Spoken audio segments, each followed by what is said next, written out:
Depuis le 2 avril, le président américain Donald Trump a engagé une guerre commerciale contre le reste du monde avec en ligne de mire la Chine en imposant des droits de douane élevés sur les marchandises importées. Le président américain présente sa mesure comme une urgence nationale quand les autres pays du monde la présentent comme une menace, voire une catastrophe économique mondiale.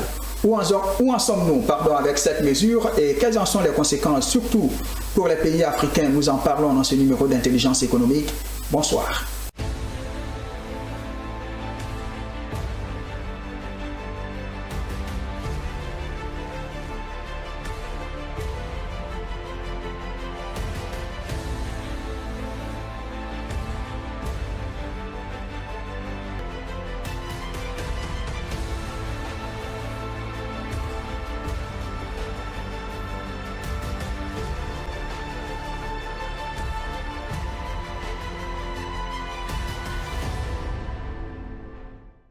La guerre commerciale de Trump, quelles conséquences pour les pays africains?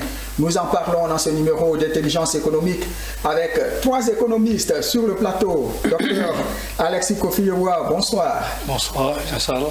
Merci d'être sur notre plateau. Merci. Je rappelle que Dr Alexis Kofi-Yeboah est consultant, formateur à l'école de commerce et de gestion ECG, ici même à Abidjan, et vous enseignez l'intelligence économique. Exact. Merci. Également sur le plateau, Dr Hyacinthe Kwasi, bonsoir. Bonsoir, merci de l'invitation. Vous êtes économiste et vous êtes financier, spécialiste en politique d'appui aux PME. Vous êtes auteur d'un livre, L'importance de l'apprentissage dans un contexte de développement tardif, un livre de belle facture qui répond bien au sujet du jour. Et puis, je rappelle que vous êtes membre du conseil consultatif, vice-président pour les affaires économiques de DSI, Development Solution Institute au Québec, c'est au Canada. Merci d'être sur notre plateau. Merci. Et puis, depuis Washington, D.C., Docteur Samuel Maté, bonsoir. Bonsoir, Jean. Vous nous recevez par Zoom depuis les États-Unis, depuis Washington, D.C. Docteur Samuel Maté, vous êtes professeur d'économie et président de la FAFED, expert sur la politique africaine de l'Amérique. Merci de nous recevoir. Merci à vous et bonsoir aux chers collègues docteurs et à tous les téléspectateurs de Business 24. Merci beaucoup. Alors, commençons tout de suite avec Dr Yeboah. Dr Yeboah, les choses vont tellement vite. Au jour de ce samedi, quel est l'état de lieu sur les mesures tarifaires du président Trump? Je pense que les choses ont changé légèrement.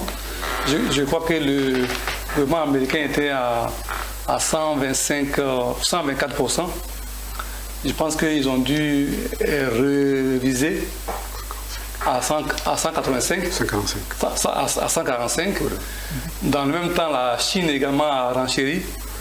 Je pense que nous sommes vraiment dans une phase de, on va dire, c'est le début de la guerre. Et heureusement aussi, le président américain a décidé de mettre un moratoire sur ces tarifs-là pour l'ensemble de tous les pays, sauf la Chine, ce qui a permis un peu à toutes les turbulences liées au marché boursier de se calmer un peu. Je pense qu'à ce stade-là, c'est ce que j'ai comme information. Oui, docteur Hyacinthe. Donc je disais que les États-Unis sont à 145% par rapport à la Chine, 145%. Donc l'Amérique met des droits, impose des droits de douane de 145%. Et je crois que la Chine est à 125%. Et la Chine réagit avec 125%. À 125%. Et oui, allons-y. Et j'ajouterais pour dire que il ne faut pas qu'on dramatise cette situation. Parce que par le passé, il y a eu des guerres, ce genre de guerre-là, des guerres commerciales au XIXe siècle. Après la crise de 1929, il y a eu une guerre commerciale qui a conduit à la création du GATT, c'est l'accord général sur le droit de douane, qui a permis de résorber ce problème-là. Et puis bon, il y a cette guerre commerciale-là. Et ces guerres-là ont toujours fini par les négociations. D'accord. Alors, donc, Dr Yacine Kouassi dit que depuis en 1929, on a constaté cette guerre commerciale et aujourd'hui, c'est la seconde et ça finit toujours avec des négociations. Nous y reviendrons. Alors, Dr Maté, quelle est la situation aux États-Unis? On imagine que la mesure a dû avoir des effets immédiats aux États-Unis. Quel est l'état de lieu là-bas? Bon, ce qu'on constate, c'est que les marchés sont devenus très fébriles, et surtout au niveau de la bourse, avec ce qu'on a observé ces derniers jours sur les différentes places boursières. Et le revirement de Trump également a mis, disons, un peu un halt au niveau des places boursières, et ce revirement qui s'est exprimé par le fait qu'il s'est donné encore 90 jours pour pouvoir mettre en application, sauf pour la Chine, comme l'ont dit les collègues, la Chine qui se retrouve aujourd'hui avec un différentiel, parce que bon, selon les sources, à la date du 9 avril, on était à 145% sur la majorité des produits et contre 125% dans l'autre sens. Mais ce qu'il faut noter, je pense qu'on va revenir sur cela, ce qu'il faut noter également, c'est que Trump avait parlé la semaine passée de 50 pays, mais dans les discussions, parce que j'ai également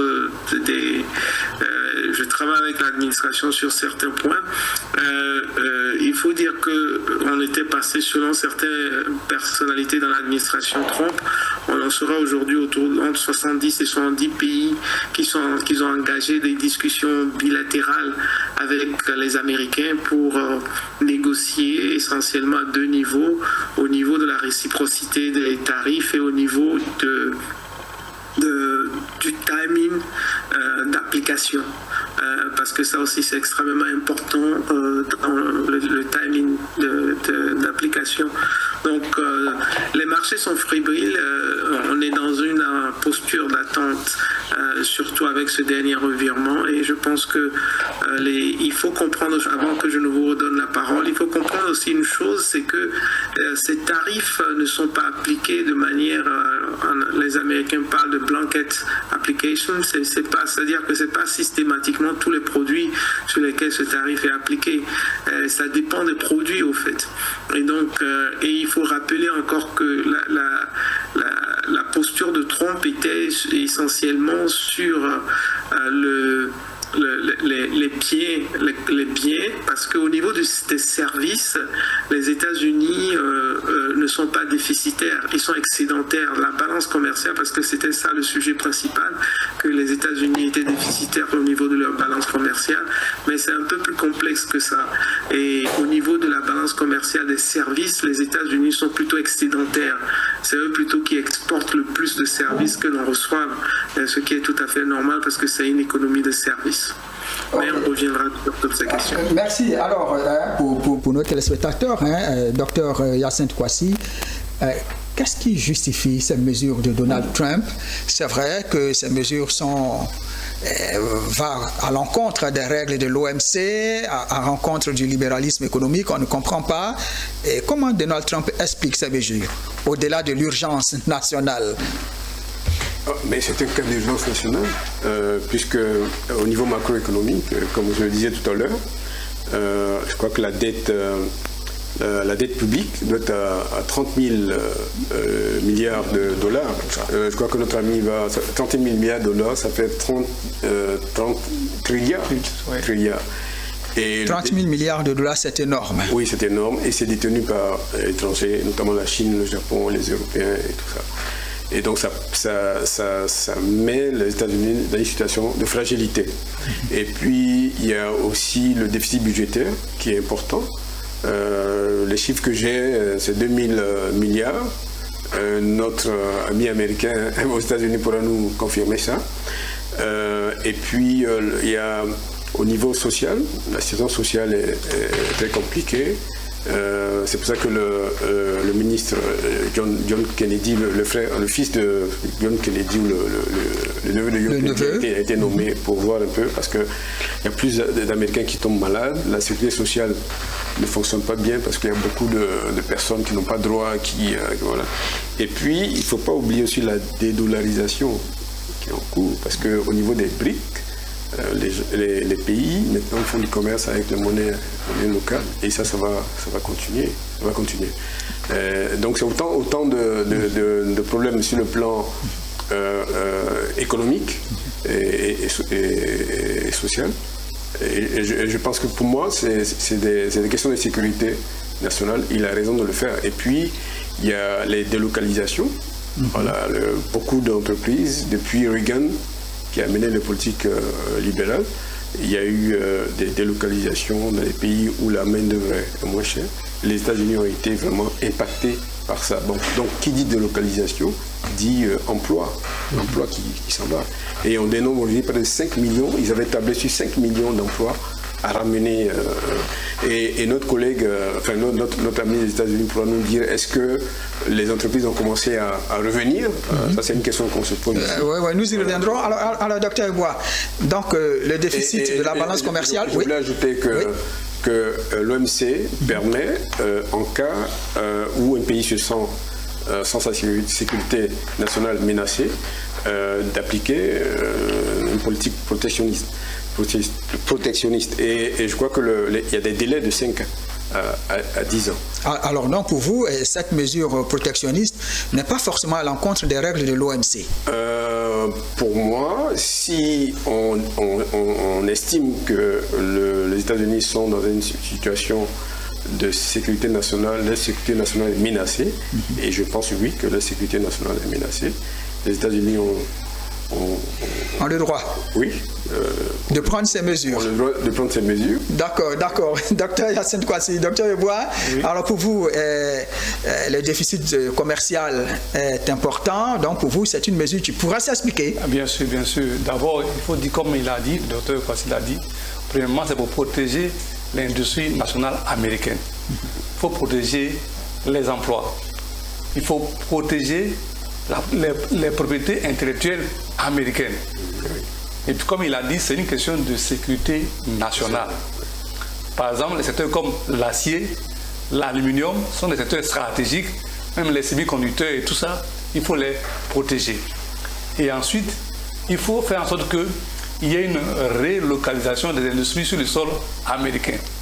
Donc, le président Donald Trump est en train de mettre en place les mesures nécessaires pour que ça oblige les entreprises à venir sur le sol américain pour produire.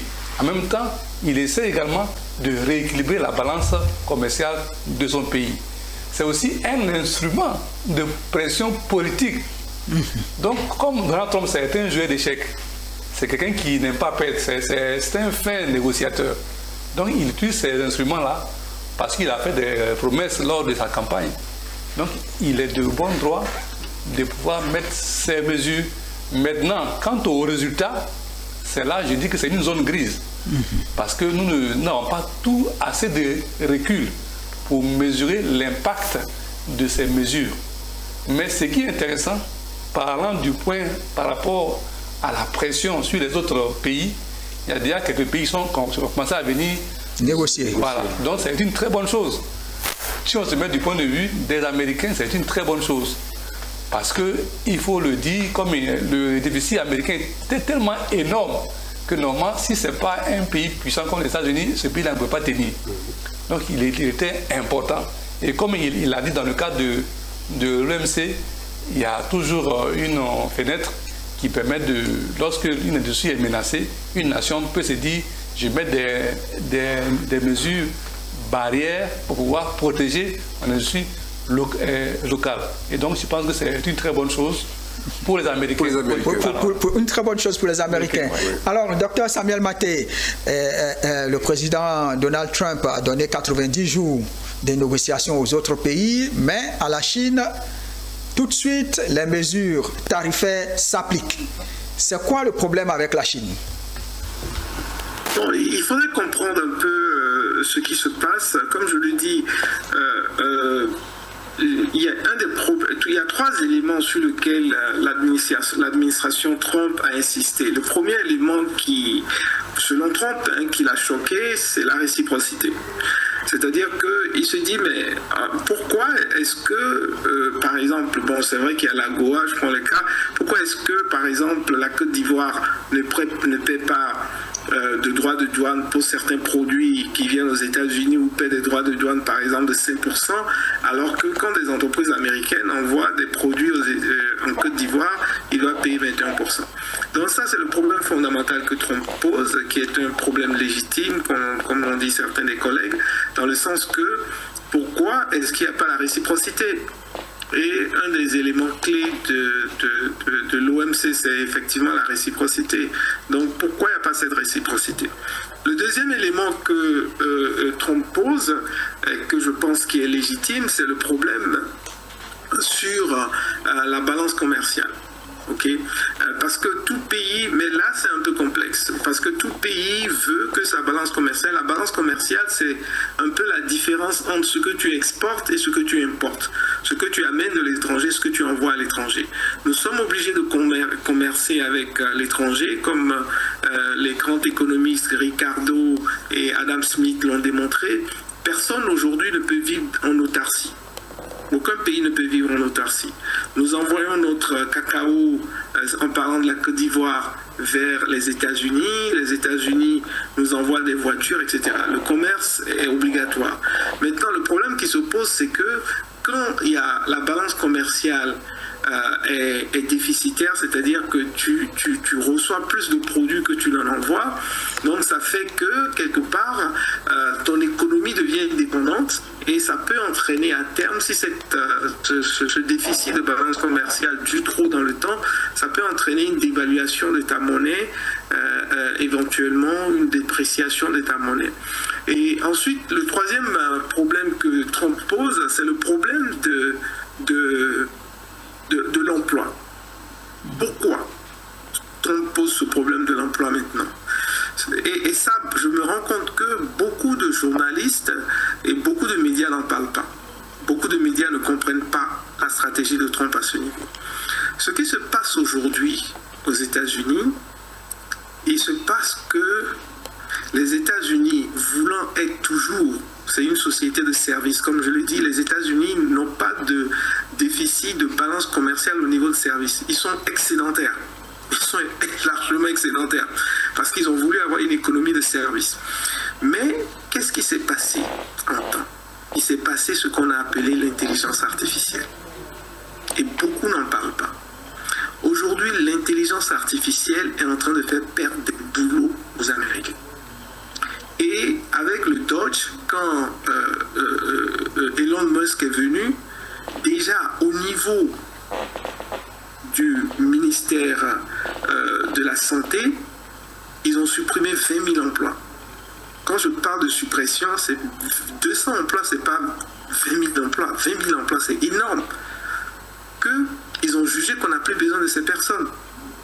Et je lisais hier qu'il y a près de 5 milliards de dollars de contrats qui vont être supprimés par le Pentagone, le ministère de la Défense américaine, vis-à-vis de Deloitte, de KPMG, de PricewaterhouseCoopers, parce qu'ils n'en ont plus besoin par rapport à ça. Et vous-même aujourd'hui, quand vous allez sur les outils d'intelligence artificielle, c'est énorme. Est-ce que vous voyez? Donc c'est ça qui s'est passé. Il s'est passé donc l'intelligence artificielle et il y a un chômage induit qui est en train de se produire aux États-Unis. Et Trump s'est dit, notre stratégie au départ c'était de faire, et mes collègues le savent très bien, qu'est-ce que les Américains ont fait? Les Américains, ce sont eux-mêmes qui ont exporté tout ce qu'il y avait comme fabrication industrielle de base en Chine. Exact. C'est eux-mêmes qui l'ont fait. C'est l'Amérique qui a industrialisé la Chine en exportant, n'est-ce pas? C'est tout ce qu'il y avait comme fabrication industrielle de base pour pouvoir se concentrer sur l'industrie de services. Mais ce qui se passe aujourd'hui, c'est que l'intelligence artificielle artificielle est en train de changer la donne. Et la plupart les gens parlent qu'on va arriver à 30% et même à 40%. Et Bill Gates en a parlé un peu la dernière fois. Il a dit beaucoup de métiers vont partir avec l'intelligence artificielle. Mais les gens n'en parlent pas.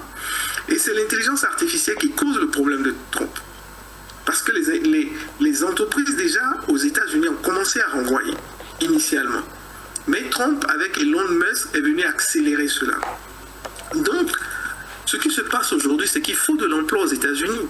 On se retrouve à renvoyer 20 000 personnes juste au ministère de la Santé. Et ça va continuer. On a fermé l'USAID, ça c'est pour d'autres problèmes. Donc aujourd'hui, l'Amérique se trouve dans une position où ils ont besoin d'emplois. Ils ont besoin énormément d'emplois. Et le raccourci de Trump, c'est quoi? Le raccourci de Trump, c'est que, écoutez les gars, l'intelligence artificielle nous amène à licencier des gens. Nous devons réduire, n'est-ce pas, le nombre de staff que nous employons dans tous les domaines pour être plus efficaces. Mais ces gens, quel emploi on va leur trouver? Qu'est-ce qu'on va leur trouver? Et la solution, c'est des emplois industriels. Et alors, les emplois industriels, l'Amérique avait envoyé ça en Chine. C'est pour ça qu'ils se focalisent sur la Chine. D'accord. Alors, docteur Samuel Maté, vous êtes expert sur la politique africaine de l'Amérique. Alors, quelles pourraient être les conséquences de cette guerre commerciale mondiale ou entre les États-Unis et la Chine sur l'Afrique? La conséquence pour l'Afrique, les conséquences pour l'Afrique, malheureusement, elles seront brutales. Les conséquences pour l'Afrique seront brutales. La première conséquence, déjà, c'est que l'Afrique n'était pas industrialisée. Ça, c'est le grand problème. L'Afrique n'était même pas industrialisée. Vous regardez la Côte d'Ivoire, quelle est la part de la Côte d'Ivoire dans la production de chocolat fini? Ça vous donne déjà une idée. Donc, est-ce qu'avec ça, l'Afrique pourra s'industrialiser? Ça, c'est ma première question. Si les Américains eux-mêmes sont obligés d'aller sauter à la gorge de la Chine pour lui faire vomir, excusez-moi le terme, tout ce qu'ils ont donné à la Chine comme boulot industriel pour qu'ils ramènent ça, pour pouvoir trouver du boulot que l'intelligence artificielle est en train de supprimer chez eux, qu'en est-il de l'Afrique qui n'était même pas industrialisée? Est-ce qu'ils vont nous... Merci beaucoup, docteur Samuel Maté. Nous l'avons perdu. Alors, docteur Hassan Kwasi, voilà, docteur Samuel Maté le disait, le choc pour l'Afrique sera grave. Vous partagez son assertion? Les États-Unis sont liés à l'Afrique par l'AGOA. L'AGOA, c'est essentiellement des matières premières. Il y a du textile et des vêtements, puis des fruits tropicaux. Mais c'est essentiellement des matières premières, caoutchouc, cacao, produits dérivés concernant la Côte d'Ivoire. Donc c'est clair que les exportations dans le cadre de l'AGOA vont diminuer. Et il y aura des pertes d'emplois dans les secteurs concernés. Certainement un déséquilibre de la balance commerciale. Puis peut-être l'inflation. Mais moi, ce que je veux qu'on tire de ça, c'est que j'estime que cette discussion-là ramène au premier plan, à mon avis, la question des politiques commerciales. Quand on est un pays sous-développé et qu'on veut s'industrialiser et rattraper les pays dévanciers sur le plan technologique et industriel, qu'est-ce qu'il faut faire? Et le protectionnisme est une arme pour ça. Malheureusement, nous sommes sous les fourches codines de l'OMC et du Fonds monétaire, la Banque mondiale. C'est des politiques libérales, néolibérales. Et quand vous regardez les prescriptions économiques aux États africains, il n'y a pas de protectionnisme dedans. On ne parle même pas de ça. On n'en parle pas parce que c'est contraire à la mondialisation qui veut la libéralisation de l'économie. Et pour moi, ce qui se passe entre les États-Unis et la Chine, c'est une opportunité. Parce que qu'est-ce qui est en train de se passer? Les États-Unis ne sont plus intéressés à être gendarmes du monde. Ils ne veulent plus être la vache à lait du monde, ça ne les intéresse pas. Ils veulent se concentrer sur eux, les Américains, et faire ce qu'ils ont promis. Trump veut faire ce qu'il a promis aux Américains. Donc, il y a à mon avis, il y a un ordre américain qui va se créer, puisque l'Union européenne a été abandonnée par les États-Unis. Pour l'OTAN, ils ne veulent plus financer l'OTAN. Et donc l'Union européenne est dans une situation où aujourd'hui, c'est qu'elle a deux objectifs. Se réarmer, puisque les États-Unis ne veulent plus la protéger sur le plan sécuritaire. Donc on a une Europe qui va s'isoler. On a les États-Unis qui veulent s'isoler, s'occuper d'eux-mêmes. De l'autre côté, vous avez les BRICS qui ont créé un monde multipolaire avec un ordre régional à l'intérieur. On parle de souveraineté et de multipolarité. Voilà. Et il y a des instruments qui sont alternatifs à ce qu'il y a en Occident, puisque vous avez une New Development Bank, qui est une banque de développement. Vous avez un instrument qui est apparenté au fonds monétaire, qui sert à financer les situations de crise. Et donc aujourd'hui, le nouvel ordre mondial est en train de mon point de vue, s'effriter. Et comme l'Europe, c'est l'Europe coloniale, l'Afrique, à mon avis, a aujourd'hui la possibilité de gagner des marges de manœuvre en matière de souveraineté. Donc cette situation, vous y voyez une opportunité? Oui, c'est une opportunité, c'est un défi. C'est un défi, c'est-à-dire qu'on doit penser à s'industrialiser, on doit poser le problème du protectionnisme. Et comme j'ai dit, du XVIe siècle, c'est le mercantilisme. Le mercantilisme, c'est du protectionnisme, puisque à l'époque, il fallait au Portugal, à l'Espagne, à la France, d'avoir une balance commerciale excédentaire. Et pour avoir la balance commerciale excédentaire, il fallait exporter plus qu'importer. Donc il y avait des taxes sur les importations. Et l'idée, c'est d'accumuler les pièces d'or. Et ensuite, on est passé à la Grande-Bretagne, qui a fait du mercantilisme industriel. Voilà. Et donc c'est du protectionnisme du XVIe siècle jusqu'à la création du GATT. Tous les pays qui sont riches aujourd'hui ont protégé leur économie. Et les États-Unis, c'était le bastion du protectionnisme. De 1791 jusqu'en 1948, à la création du GATT, on avait des taux moyens de 40% sur les droits de douane. Donc les États-Unis se sont construits sous les droits de douane. Et donc Trump, il revient à la tradition américaine. Voilà. Puisque la Chine est en train de passer devant, lui voler ses industries, lui voler ses emplois. Donc aujourd'hui, les États-Unis sont en situation de développement tardif par rapport à la Chine, sur le plan technologique et économique. Et c'est réel, hein, quand vous allez en Chine, vous voyez vraiment la différence. Et donc, il veut rattraper ce retard-là. Et il le rattrape. Il fait la même chose que les autres avaient fait avant, que les États-Unis avaient fait, c'est le protectionnisme. Donc Trump n'invente rien. Il n'invente rien. Donc je pense que pour les États qui sont courageux aujourd'hui, ces États ont une alternative par rapport aux solutions occidentales. Il y a la solution BRICS et les pays sud global. Voilà. Et il y a certains États, comme les États du Sahel, qui sont en train de s'approcher vers ces solutions alternatives. Donc aujourd'hui, en résumé, l'Afrique, cette situation globale là où il n'y a plus d'ordre mondial, un seul ordre mondial qui domine, c'est une opportunité pour l'Afrique, surtout l'Europe. L'Europe est en crise, hein. Je crois que notre ami peut le témoigner, l'Europe est en crise sur le plan économique et politique. Et ça laisse une marge de manœuvre pour les Africains. Courageux.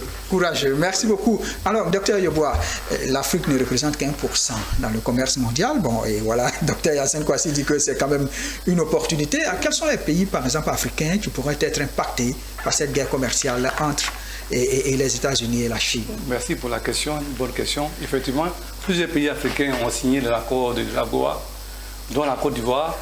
Des pays comme le Kenya, qui exportent les fleurs, qui exportent aussi du textile, des pays comme l'Éthiopie, des pays comme le Nigeria, des pays comme le Maroc, le Rwanda, peuvent en tout cas en souffrir. L'Afrique du Sud. L'Afrique du Sud et autres. Même la Côte d'Ivoire, hein, parce que nous aussi, on exporte aux États-Unis du cacao et de la noix de cajou. Donc, nous pouvons être impactés négativement par cette situation. Mais, comme le docteur Kwasi l'a dit, hein, dans toutes les menaces, il y a aussi des opportunités. C'est l'occasion pour ces pays de changer de paradigme en changeant leur mode de développement. Puisqu'on est resté pendant longtemps sur, on va dire, l'économie de traite, hein, l'économie extractive, alors que nous avons la possibilité aujourd'hui de changer et de commencer à produire des biens et des services qui peuvent être vendus. Aussi, c'est à la fois une opportunité parce que si le marché américain se ferme à la Chine peut chercher des marchés alternatifs tels que le marché africain, pouvoir peut-être commencer à exporter depuis l'Afrique. Voilà. Et donc, c'est les pays qui ont la main-d'œuvre, on va dire, qualifiée, qui ont plus le temps de renforcer leur capital humain, peuvent en tirer profit. C'est pour ça qu'il est très important pour nos pays de pouvoir renforcer davantage les compétences au niveau des ressources humaines. Et donc, pour ne pas être trop long, pour conclure sur ce point-là, l'Afrique, c'est vrai, peut être menacée parce que lorsqu'il y a une turbulence dans les échanges commerciaux au niveau mondial, ça va agir sur les IDE. Vous savez que nos États sont fortement endettés. Hein, la dette publique de nos nations frôle souvent les 80% du PIB.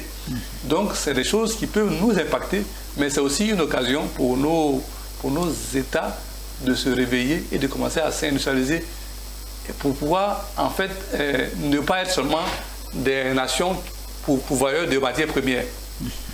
Et puisque l'Afrique, pendant des siècles et des siècles, est restée dans cette posture, on est étonné qu'on n'arrive pas à changer.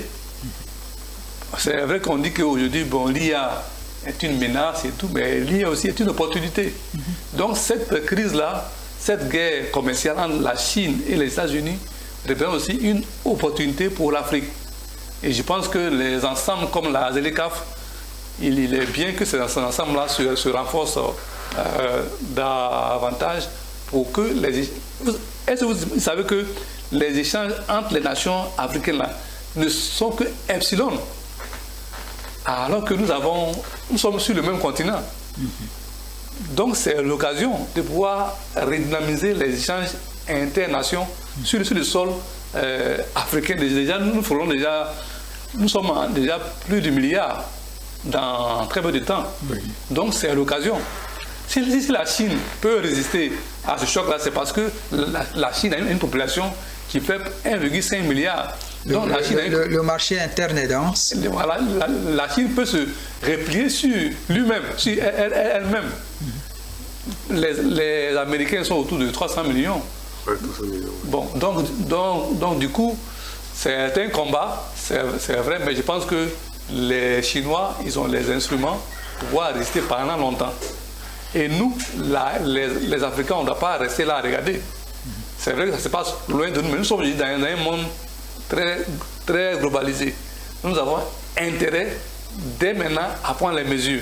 Et les mesures, c'est d'aller résolument vers l'industrialisation de nos pays. Et surtout, pour le jeune docteur Koupassi, il faut protéger les industries essentielles. Il y a des industries qui sont stratégiques qu'on ne doit pas se laisser happer par tout ce qui est OMC, libre-échange. C'est de la poudre aux yeux. Excusez-moi du thème. Êtes-vous en train de tuer l'OMC, docteur Yeboah? Non, pas du tout.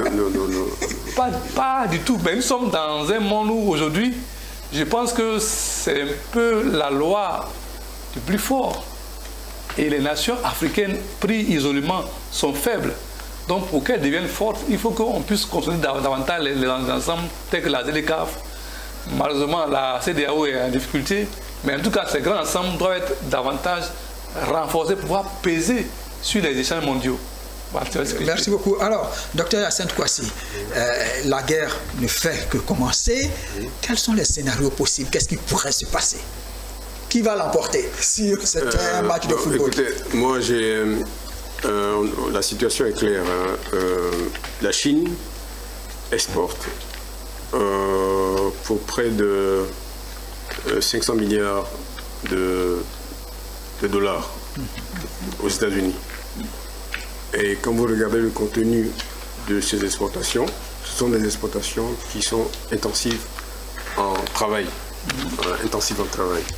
Et j'ai regardé un peu tout à l'heure sur Internet et j'ai vu qu'il y a beaucoup d'entreprises chinoises qui sont en train de fermer parce qu'il n'y a pas de commandes, parce que l'essentiel de leur commerce c'est aux États-Unis. Les États-Unis, c'est 300 millions de population avec un pouvoir d'achat de consommateurs avec un pouvoir d'achat énorme. Nul ne peut se passer du marché américain. La Chine, les États-Unis sont en deuxième position en termes de nombre de milliardaires au monde. Donc c'est un marché important qui consomme à crédit. Voilà. Et donc les effets se ressentent aujourd'hui. Et donc la question c'est de savoir est-ce que la Chine peut trouver des marchés de substitution à ces 500 milliards là, dans les mois qui viennent. Et donc je pense que la Chine est dans une situation de vulnérabilité. Et n'oubliez pas, M. Yeboah, que la Chine, après l'entrée à l'OMC, a développer ses capacités de production et aujourd'hui en surcapacité. Exact. En surcapacité, c'est-à-dire on produit plus de biens qu'on peut consommer et même exporter. Voilà. Et ça va se faire ressentir aujourd'hui, c'est-à-dire qu'on peut plus exporter ces biens-là. Voilà. De mon point de vue, Trump, c'est vrai qu'il a pris des mesures tarifaires, il a augmenté les tarifs, mais il a un plan. Qu'est-ce qu'il y a derrière? Donc on fait revenir les industries aux États-Unis. Les multinationales dans le monde ne payent pas ne payent pas les impôts parce que ce qu'elles font, elles vont dans les pays qui ont une convention de non-double imposition par rapport aux États-Unis. Elles vont produire là-bas et dans ces coins-là, et les biens rentrent aux États-Unis sans rien payer. Donc, les mesures tarifaires, c'est pour forcer les multinationales à revenir. À revenir, ou au moins payer les droits de douane. Et donc, on a les revenus des droits de douane. Comme ça va augmenter les importations, l'inflation, il y aura une inflation aux États-Unis. Donc Trump a prévu des mesures d'atténuation. D'abord, les impôts vis-à-vis des entreprises vont diminuer de 30%. Il y a aussi les impôts sur les revenus des ménages qui vont diminuer. Normalement, avec l'épargne qu'il va faire au niveau du Doge, la structure qui a été mise en place pour l'efficacité administrative, pour nettoyer un peu. Donc cette structure-là, on attend à peu près 2 trilliards de ressources qui seront épargnées. Et cet argent-là va servir à mettre en place des programmes pour soutenir les populations défavorisées. Donc c'est un plan. Est-ce qu'il va réussir? Je ne sais pas, mais ça a été bien pensé et par expérience, comme j'ai dit, en général, ce genre, on est dans un monde où lorsque vous produisez une voiture, que vous la vendez, la voiture, les pièces sont achetées partout dans le monde. Donc il y a une interdépendance du commerce international. Et donc les pays seront obligés de s'entendre. Donc pour vous, ça finira par une négociation. Et c'est une négociation qui sera forcément asymétrique. En général, c'est asymétrique, parce qu'il y a un qui est plus fort. Et c'est vrai que la Chine paraît très forte, mais à mon avis, elle est très vulnérable parce qu'elle est exposée aux exportations américaines dans ce combat qui se tient. Et notre ami aux États-Unis a bien mentionné que déjà, sur le plan bilatéral, il y a des pays qui sont en train de négocier. L'Europe n'a pas beaucoup de choix. Elle finira par négocier. Donc moi, je pense que les États-Unis tiennent le bon bout de Trump tiennent le bon bout. Merci beaucoup, docteur Yeboah. Les scénarios possibles, qu'est-ce qui pourrait se passer? C'est vrai, je veux peut-être nuancer un peu ce que Patrick a dit. Ce n'est pas évident que les entreprises puissent suivre ça pour la partie réindustrialisation des États-Unis. c'est pas évident, c'est pas gagné d'avance que les entreprises viennent réinvestir sur le territoire américain. Parce que vous savez qu'ils sont capables d'aller investir ailleurs. C'est pour ça que nous, pays africains, nous avons une opportunité aussi à saisir. Si nos économies sont assainies, si nos pays sont stables du point de vue politique, si la main-d'œuvre est formée, nous créons les conditions pour que ces entreprises qui ne peuvent pas vendre aux États-Unis puissent venir s'installer dans nos pays. Donc c'est une opportunité. Donc je peux dire que c'est un coup de poker que Donald Trump est en train de jouer. Mais le risque est là. Voilà, le risque est là. C'est bien calculé, mais tout n'est pas, on va dire, tout n'est pas joué d'avance. Déjà, on a vu que la bourse est en train de déviser.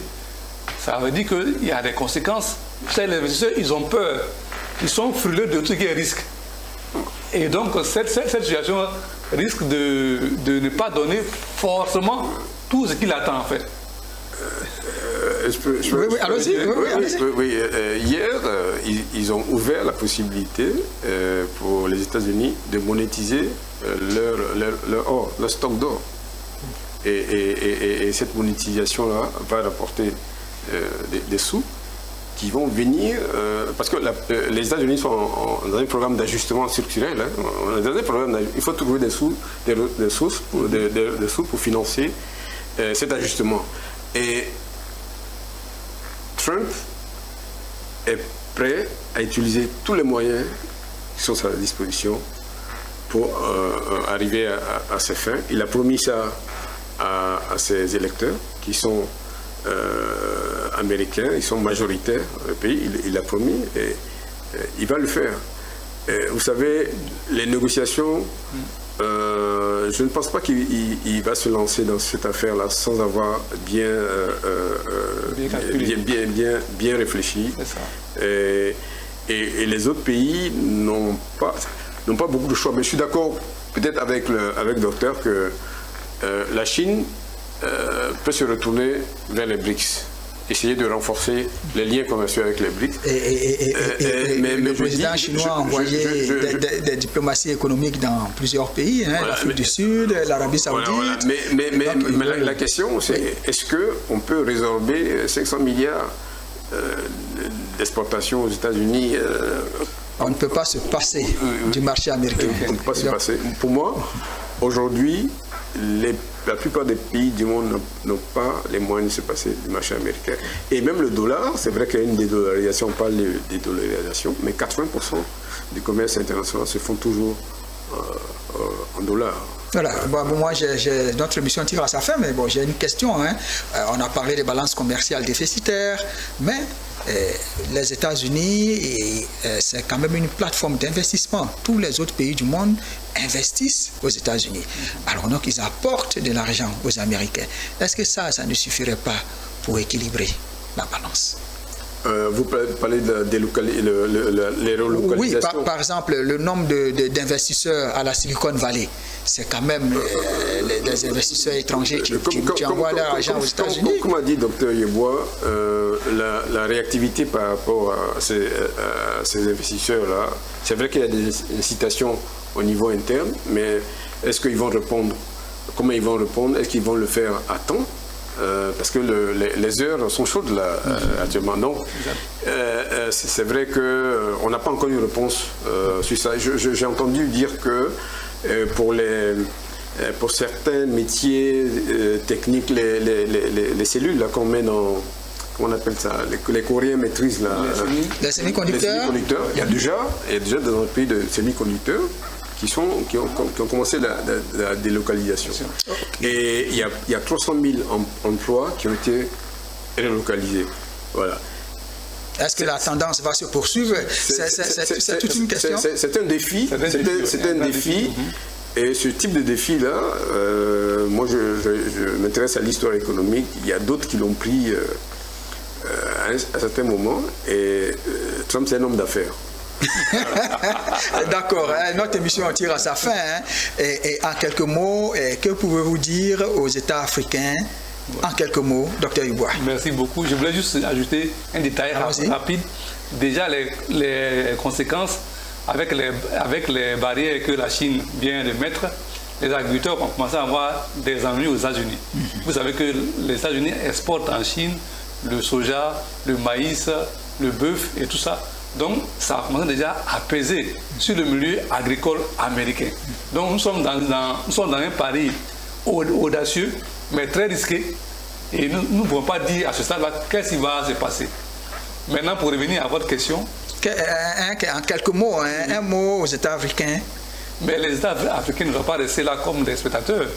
C'est le moment de renforcer les échanges inter-africains pour que le commerce inter-africain puisse prendre de la valeur. C'est aussi le moment de chercher à s'industrialiser. Pendant longtemps, on a écouté les chants de sirènes, notamment le commerce libre-échange et tout, la privatisation. Il faut à un moment donné protéger son industrie, mais il faut aussi commencer à s'industrialiser soi-même. En fait, nous sommes dans un monde qui est devenu un peu comme une jungle économique. Quelqu'un parlait de herbivores parmi les bons. C'était le président Macron, voilà. Le président français. Tu ne voulais pas, tu disais que la France ne doit pas faire partie des herbivores. Voilà, donc nous sommes dans un monde de guerre en fait. C'est la guerre économique entre les nations. Donc c'est le temps pour les pays africains de se mettre ensemble et de développer des industries capables de changer de manière substantielle la situation économique des populations. Mais si on reste là avec des petits ensembles où on ne peut rien faire, on n'est que sur les produits agricoles, les matières premières, minières, on ne peut pas aller loin. D'accord. Merci beaucoup, Dr Yeboah. Pour terminer, Dr Hyacinthe Kouassi, en quelques mots, conseil aux pays africains. Oui, Dr Yeboah disait qu'on est toujours en train d'exporter les matières premières, on importe, toujours importateur de biens, on est des pays qui servent de plateforme aux investisseurs étrangers. La question, pourquoi c'est un problème qu'on en parle depuis 60 ans. Pourquoi les pays ne peuvent pas changer? Pour moi, les pays africains, beaucoup de pays de la sous-région sont encore des économies néocoloniales. Néocoloniales. Oui, puisque on nous avait spécialisé dans l'exportation de matières premières, on y est encore, 60 ans après. On nous avait spécialisé pour être des débouchés des biens manufacturés produits par la colonisation. Aujourd'hui, on y est encore. Quand vous prenez un pays comme la Côte d'Ivoire, on importe près de 500 milliards en riz. 500 milliards en riz. Et nos pays servent de plateforme pour les investisseurs étrangers. Voilà. Et donc ça, ces spécialisations-là ont structuré nos économies. C'est pour ça que nos économies sont extraverties, sont dépendantes. On n'a pas de secteur, on n'a pas de champions nationaux. Donc on a des problèmes structurels qui sont liés à ces spécialisations-là. Maintenant, comment on sort? Pour moi, c'est un système d'exploitation néocoloniale. Et ça, c'est des instruments. Les instruments, il y a le Fonds monétaire, la Banque mondiale, il y a les idéologies qui sont le libéralisme économique, la démocratie et tout ça. Il faut en sortir. Voilà, et les instruments, les programmes d'ajustement structurel. Donc, il faut en sortir. Il faut en sortir et il faut être souverain. Exact. Tous ces instruments et ces politiques-là, c'est la négation de la souveraineté. Aucun pays soumis, exploité, n'est sorti de là. Docteur Kouassi, pour un économiste, vous êtes assez dur. Hein? On croirait un économiste d'il y a 50 ans. Non. Moi, je me réfère à l'histoire. Les États-Unis, pour être ce qu'ils sont, les 13 États presque qu'ils sont, ont dû faire une guerre d'indépendance qui a duré 10 ans pour être souverain. Parce que, avant la souveraineté, ces pays avaient la même structure économique que nous. C'est-à-dire qu'ils exportaient des matières premières en Grande-Bretagne, ils importaient des produits manufacturés de la Grande-Bretagne. On avait interdit de faire des usines aux États-Unis. Donc c'était le même problème. C'est le même problème qu'on a aujourd'hui. C'est pour ça que je qualifie ces problèmes de problèmes néocoloniaux. Ça existait même en Corée. La Corée était sous colonisation du Japon. C'est la même structure économique. Et la Corée, les États-Unis se sont libérés de ça parce qu'ils ont été souverains. C'est-à-dire quand les Japonais sont partis, les Américains sont arrivés, quand les Japonais sont partis et les Américains sont partis, on a laissé un pays souverain. Voilà. Nous ne sommes pas encore libres. Donc il y a une bataille à faire pour gagner la souveraineté. Et c'est pourquoi, et je le dis sans détour, je félicite les pays de l'AES qui se battent effectivement pour gagner cette souveraineté-là, c'est-à-dire être libre de décider ce qu'il faut faire, de mener la politique. De commercer avec qui ils veulent. Merci beaucoup. Voilà, merci, chers téléspectateurs. Notre émission prend ainsi fin. La guerre commerciale de Donald Trump, quel impact sur l'Afrique? Nous en parlions avec nos économistes sur le plateau. Docteur Alessi Kofi Yeboah, merci. Docteur Hyacinthe Kwasi, merci d'avoir été sur notre plateau. Et puis, depuis Washington DC aux États-Unis, Docteur Samuel Maté, merci à vous d'avoir été sur ce plateau. Chers téléspectateurs, c'est ici que s'arrête notre émission Intelligence économique. Nos programmes se poursuivent.